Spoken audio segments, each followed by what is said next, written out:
ఎవరు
శ్రీ స్వామివారి ఏకశిలాపురి క్షేత్రం అని పిలువబడేటువంటి ఒంటిమిట్ట క్షేత్రంలో మనందరికీ తెలుసు, సీతాలక్ష్మణ సమేతులై శ్రీ కోదండరామస్వామి వారు వేంచేసి జాంబవంతుల ద్వారా ప్రతిష్ఠించబడి ఇక్కడ తిరుమల తిరుపతి దేవస్థానముల ఆధ్వర్యంలో స్వామివారి కైంకర్యములు నిర్వహిస్తూ ఉండడం, రాష్ట్ర ప్రభుత్వం అధికారిక ఉత్సవంగా శ్రీ సీతారామ కళ్యాణాన్ని ప్రకటించి ఉండడం కూడా మనందరికీ తెలిసిన విషయమే.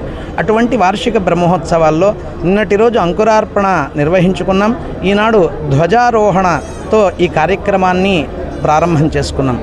ధ్వజ పటంలో గరుత్మంతుల వారిని ప్రతిష్ఠించి వారిని ప్రార్థించి అందరు దేవతలను రామచంద్రుని యొక్క ఉత్సవ నిమిత్తం ఇక్కడికి ఆహ్వానించమని వారి వారి లోకాలకు వెళ్ళి రమ్మని మనం ప్రార్థించడం జరిగింది.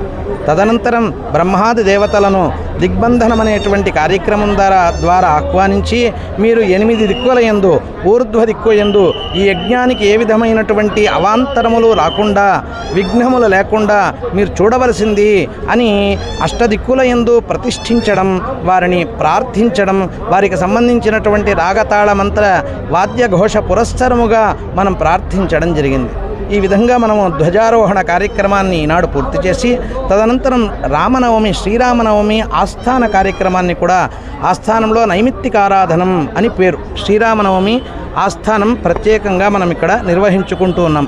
స్వామివారికి విశేషారాధనం, స్వామివారికి ప్రీతికరమైనటువంటి భోగముల యొక్క నివేదన ఈ యొక్క శ్రీరామనవమి ఆస్థాన కార్యక్రమంలో వివిధమైనటువంటి అర్చనాదుల ద్వారా స్వామివారిని అర్చించడం జరుగుతుంది. ఈ శ్రీరామనవమి ఆస్థానాన్ని చేసుకున్నాం. సాయంకాలం భేరీతాడన పూర్వకంగా దేవతలందరినీ 33 కోట్ల మంది దేవతలను ఆహ్వానించబోతున్నాం ఉత్సవార్థమై. ఈ విధంగా మనం 9 రోజుల పాటు సంకల్పించుకొని 6వ నాడు ప్రతిరోజు మనం వాహనోత్సవములు ఉదయము సాయంకాలం జరుపుకుంటూ స్నపన తిరుమంజనం డోలోత్సవం విశేషంగా నిర్వహించుకుంటూ 6వ రోజు రాత్రి కాలంలో మనము సీతారామ కళ్యాణ మహోత్సవాన్ని మనం జరుపుకోబోతున్నాం. రాష్ట్ర ప్రభుత్వ అధికారిక ఉత్సవం, రాష్ట్ర క్షేమాన్ని కాంక్షిస్తూ జరిపేటువంటి ఉత్సవం ఇది. అటువంటి ఉత్సవాన్ని మనం జరుపుకున్న పిమ్మట ఆ మరుసటి రోజు రథోత్సవం జరుపుకొని చివరిగా 15వ తేదీ శ్రీ పుష్పయాగంతో ఈ కార్యక్రమాన్ని మనం పూర్తి చేసుకోబోతున్నాం. భక్తాదులందరూ ఈ వరప్రసాది అయినటువంటి శ్రీ కోదండరామస్వామి వారిని దర్శించి స్వామివారి అనుగ్రహానికి పాత్రులు కావలసిందిగా విజ్ఞప్తి.